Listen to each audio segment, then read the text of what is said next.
येवलेवाडी कोंढवा पुणे येथून दिव्यांग अंध मुलांची निसर्ग सहल रायरेश्वर पठारावर म्हणजेच छत्रपती शिवाजी महाराजांनी ज्या ठिकाणी हिंदवी स्वराज्याची शपथ घेतली अशा निसर्गरम्य ठिकाणी निसर्ग सहल आयोजित करण्यात आलेली होती.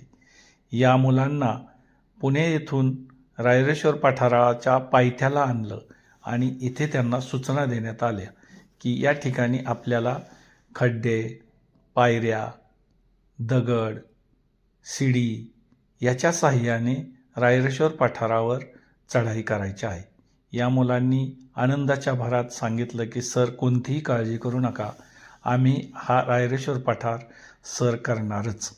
या आनंदातच मुलांनी कोणताही अडथळा न येता आनंदाच्या भरात छत्रपती शिवाजी महाराज की जय, छत्रपती शिवाजी महाराज की जय, जय जय शिवराय या घोषणा देत रायरेश्वर पठार सर केला.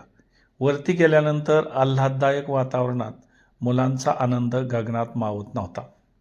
अगदी आनंदाच्या भरात त्यांनी वरचा 1-1.5 किलोमीटरचा परिसर आनंदात पार केला. याच ठिकाणी मुलांना स्वादिष्ट असं जेवण, बेसन भाकरी, नाचणीची भाकरी, डाळ भात याचं जेवण देण्यात आलं. तृप्त असं मुलांनी आनंद या निसर्ग सहलीचा घेतला.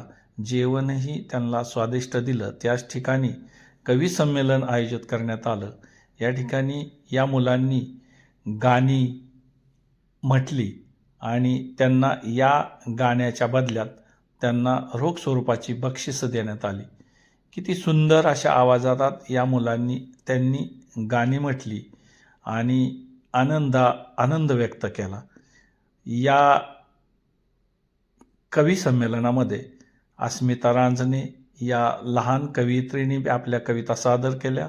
तसेच दुर्गा नाईक यानेही आपल्या आवाजात सुंदर अशा आवाजात कविता सादर केली.